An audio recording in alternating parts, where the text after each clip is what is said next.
The average full-time working woman earns just 77 cents for every dollar a man earns. Equal pay for equal work. It's not that complicated. We hear it all the time. We even hear it from our favorite politicians and even from our beloved President Obama.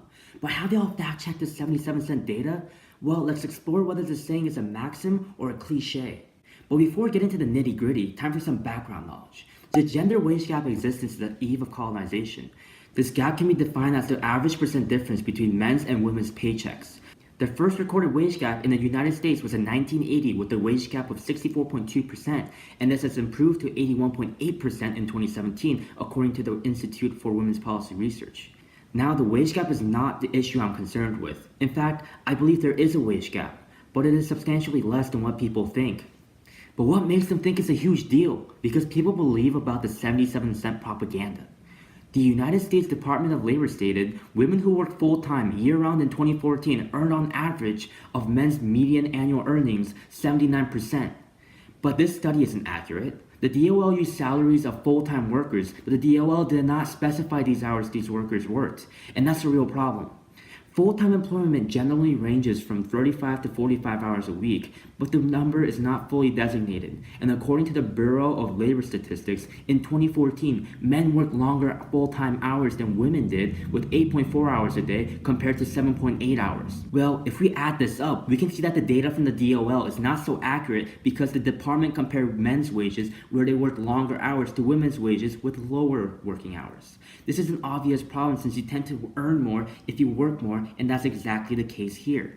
The DOL's take on the gender wage gap is also inaccurate because women tend to choose lower paying occupations. The Economist narrates that in America, over 80% of teachers, nurses, secretaries, and healthcare workers are female, and all these jobs have lower wages compared to an average male job. Since these men and women have measurably different priorities when it comes to choosing jobs and majors, the men's median annual earnings are higher than women's median annual earnings. And it's pretty self-evident that if you compare a higher salary to a lower one, there's going to be a significant gender wage gap.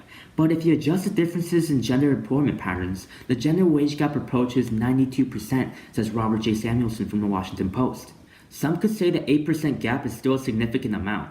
This shows that women are still being discriminated against. This 8% though is an unexplained wage gap, meaning that there are many varying factors contributing to the percentage. Ortiz Ospina writes that the unexplained residual may include aspects of unmeasured productivity, like unobservable worker characteristics that cannot be controlled for in a regression. So men may have been paid more because they were more productive than women, but no one knows that this is true since productivity cannot be measured.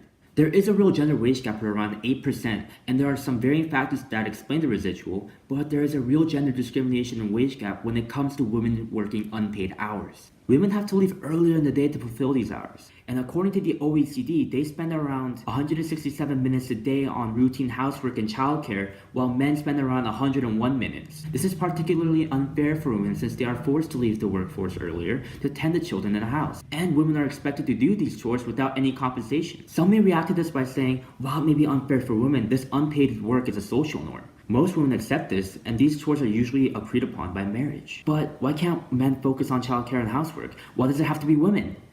Men have the ability to work unpaid hours, but most don't. Women are also discriminated against and paid less when they have children. In a Stanford study in 2007, Shelley J. Correll sent out fictitious resumes to various companies, and the research concluded that women who have children are more likely to not receive a job position or are more susceptible to lower wages, while men fare better when they have children.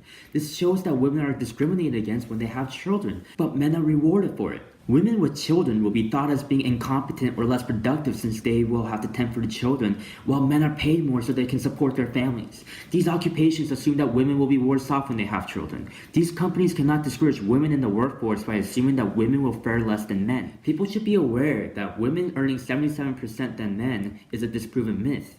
But people should also be aware that women are still being discriminated against when it comes to unpaid work and motherhood. Instead of fighting for 23 cents back, we should rather let know the struggles women face when they have children and families. If you fight for the correct causes, the gender wage gap can shrink from 8% to the desired 0%. Thank you.